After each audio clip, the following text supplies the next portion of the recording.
1901 সালের 22শে জানুয়ারি 63 বছর ব্রিটিশ সাম্রাজ্য শাসনকারী রানী ভিক্টোরিয়ার মৃত্যু হয়। ভারতে তখন ভাইসরয় লর্ড কার্জন।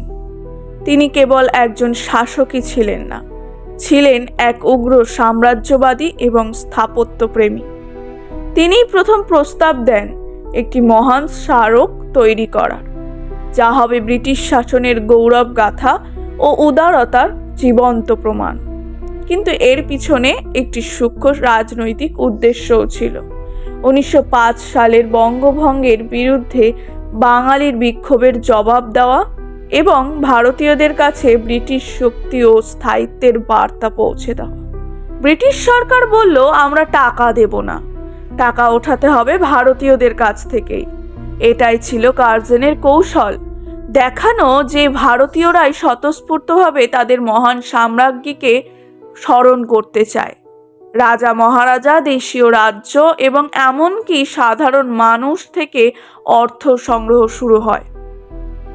মোট 1,05,00,000 টাকা সংগ্রহ করা হয়, যা আজকের হিসাবে কয়েকশো কোটি টাকা। স্থপতি স্যার উইলিয়াম এমারসন নকশা করেন, কিন্তু তিনি শুধু ইউরোপীয় নকশাই রাখেননি, সযত্নে যোগ করেন ভারতীয় স্থাপত্যের নিদর্শন।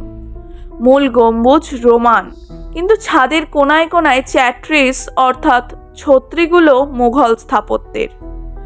ভেতরের সিঁড়ি ও গ্যালারি রেনেসাঁ আমলের, কিন্তু নকশার মোড়লিগুলো ভারতীয় শিল্পের ছাপ। 1906 সালে ভিত্তিপ্রস্তর স্থাপন করা হলেও প্রকৃত নির্মাণ কাজ শুরু হয় 1911 থেকে 12 সালে। কারণ প্রথম বিশ্বযুদ্ধ 1914 থেকে 18 সাল, সবকিছু সবই ইস্পাত উপকরণের ঘাটতি। 1921 সালে নির্মাণ কাজ শেষ হলেও কিন্তু এর আগেই ইতিহাস বদলে গেছে।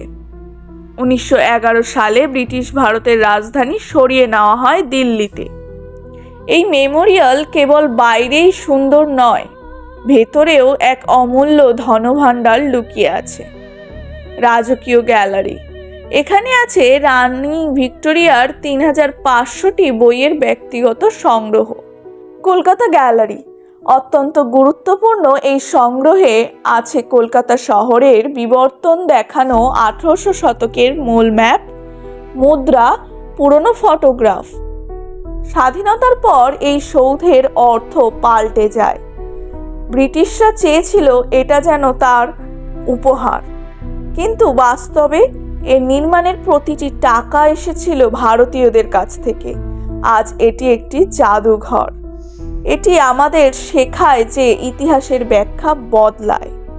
এই সাদা প্রাসাদ এখন আর সাম্রাজ্যের জয়স্তম্ভ নয়, বরং শিল্পের এক নিদর্শন, ইতিহাস গবেষণার কেন্দ্র এবং আমাদের দেশের জটিল বহুমাত্রিক অতীতের এক নীরব সাক্ষী।